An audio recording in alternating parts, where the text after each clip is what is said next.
সাগরপাড়া থানার নতুন ভারপ্রাপ্ত আধিকারিক হিসেবে খুরশিদ আলম দায়িত্ব পেয়েই শুরু হয়েছে গোটা সাগরপাড়া থানা এলাকায় চিরুনি তল্লাশি। আর তল্লাশি চালিয়ে গোটা গোটা গাজার বাগান পড়ে গেল পুলিশের চোখে।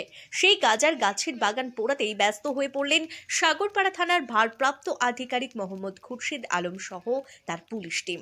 জানা যায়, মুর্শিদাবাদ পুলিশ জেলার সাগরপাড়া থানার অন্তর্গত কাটাবাড়ির সরকারপাড়া এলাকায় বাড়ির ভিতর চলছিল গাঁজা চাষ। তারপরেই সাগরপাড়া থানার ভারপ্রাপ্ত আধিকারিক মোহাম্মদ খুরশিদ আলমের কাছে খবর আসে এবং সেই খবরের ভিত্তিতে সাগরপাড়া থানার পুলিশ টিম সেই জায়গায় পৌঁছে গাঁজা গাছগুলিকে কেটে আগুন দিয়ে পুড়িয়ে দেয়। পুলিশ সূত্রে জানা যায়, এলাকায় গাঁজা চাষ করতে দিলে দিনের পর দিন সমাজ নোংরা পথে পা দেবে ও যুবক ছেলেরা নেশায় পড়ে যাবে।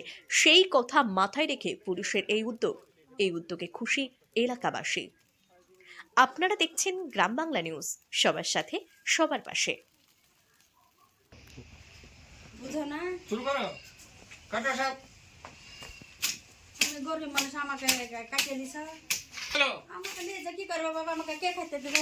এই যে চলে একটু খাইতে তো খেতে হয়। সব লাগাই তো হবে না, হ্যাঁ? ফুল ফুল সব কেটে ফেলে দেবো। তুই তো হবে না বাড়িতে। বাড়িতে রাখা হয় মানে খারাপ। আমি লাগাচ্ছি, দেখতে পারলে আমাকে বলছে আমি লাগাই। আমি লাগাই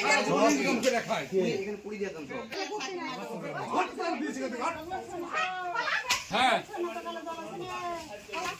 কি হয়েছে?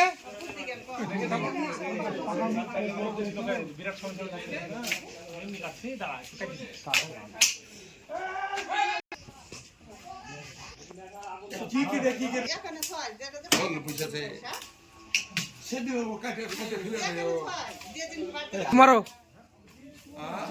নিচে আবার আগা লেগেছে। মেয়েটা একবারই কেমন রে? এই কিছু বলিস না। ওই করে করে বাঁধেছি।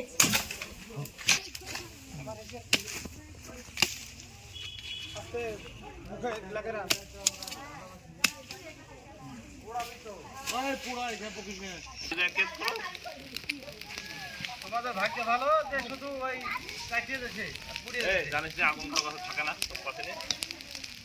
এই পাটকেল কই তখন এই